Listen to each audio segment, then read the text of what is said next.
Good morning and hello, I'm Professor Code and this is a Forex Supermodel Racing Review and Forex Review for, Wednesday the 23rd of November 2022. We've got nothing to review for yesterday, but we do have some racing today. So anyway, we've got a lot to get through because we've got Forex Review as well, so pay attention at the back if you can. Right, so no filter 1, no ratio, we've got an alternate.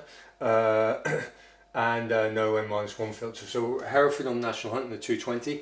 It's a novice hurdle class 4 4-year-old plus 2 mile 53 yards soft, modelled at 14.23 surface pace profile, which is on slow, quite slow. So that's the key there. And the one we're interested in is laying this number 3 Bolko. It's a 4-11 favourite.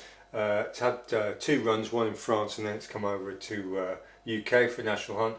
And it's only run in the UK. It's 26th of the 10th, 22. Chepstow novice hurdle, 2 mile, good to soft, came second. Now, things to notice then. So the going is deteriorated from its run, so it's good to soft.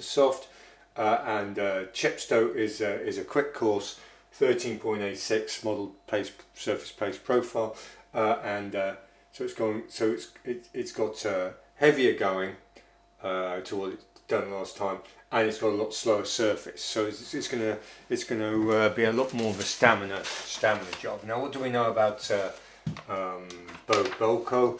What don't we like about it? Well, if you watch his previous race, which is this Chepstow race, it jinked at the 3rd and the 4th hurdle, which basically means it sort of wandered around and jinked, which is not a good sign.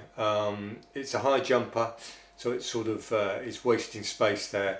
It's got a very sort of active, inefficient running style. It raced freely, and it's got a slight paddle as well, which means it's got a slight call it paddle, not a significant paddle, but it won't help. And so the end result is basically that horse is going to burn a lot of energy. And it's going to, we think it's not going to be suited by the conditions, and it's going to tire, and it's a front runner as well, which doesn't go in its favour either in these circumstances. So we've laid it. We've laid £1 per £8 unit, so we put £100 on potentially into the system, and we've got a liability of £39 or 0.39, 39 pence per pound, which translates to 2.56 to 1 against odds, so it's roughly 5 to 2. So we're betting at 5 to 2 against that this horse will lose. So we're risking £39 to win 100 effectively, or 39 pence to win a pound. And our exposure is very low, 0.05 roughly of a unit. Right, so that's where we are with that. We'll see how that goes, and we'll view that tomorrow. On the Forex front, we've got this boxing in, and Wednesday is where we're going to have a go. The one we like is NZD CAD. So buy order. Now the NZD's just had a rates decision and a hawkish minutes. So where is it? Here we are. They put the rates up from 3.5 to 4.25%, so 75 basis points, and the peak terminal interest rate in New Zealand is believed to be 5.75, which means they're gonna keep raising till they hit this 5.75%. To choke off inflation in their view, which is 150 basis points away. So there's plenty of slack in the system for going more hawkish, and so we've got a hawkish situation on the New Zealand dollar, which we already know about. So we've got upward pressure on the New Zealand dollar.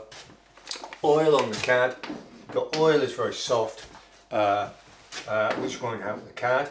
And then you've got the key event, which is going to be the Fed minutes later, so the FOMC minutes. But before that, you've got US, durable goods orders, at 13.30. Now this is when we're going to stick a buy order in about at the market about 10 points above the market roughly at 13.30. We already know we've got a positive kick up the pants on the New Zealand dollar. Oil is likely to be soft, and the thing is we're likely to see a solid dollar move off the back of this durable goods post. So that's what we're expecting, and the Fed minutes are likely to be quite hawkish as well, and the three components of the Fed. So the Fed's likely to revise their terminal rate higher. In other words, like we just said, so they're likely to have a further projection on how far they're going to have to push rates. The timing of the downshift is likely to be put off. People are expecting it to be like 50 basis point rise, but we're likely to see 75 in the future. And the final one, the pausing and tightening stance is likely to be carrying on the tightening. So we expect strength in the dollar. We know we've got strength in New Zealand. We've got weakness in the oil market, which won't do any favours to the CAD. And so you should get the transmissions working in your favour if you go long New Zealand CAD. Now, what's the volatility like? Well, it's what is it? Whatever it is, it's 259 with a peak of 400 and a floor of 100. So our modelling suggests that the NZD CAD is about 65% volatility. So it's a fair goer. It's about 2/3.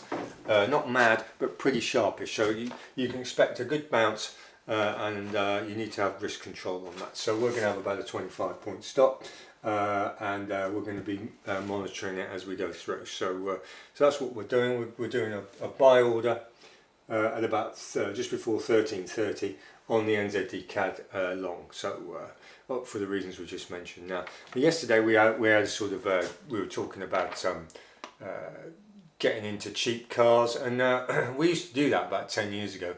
We used to buy disposable cars and ride around in them and basically throw them away before the next MOT because they wouldn't pass and they were too expensive it was cheaper just to buy another car.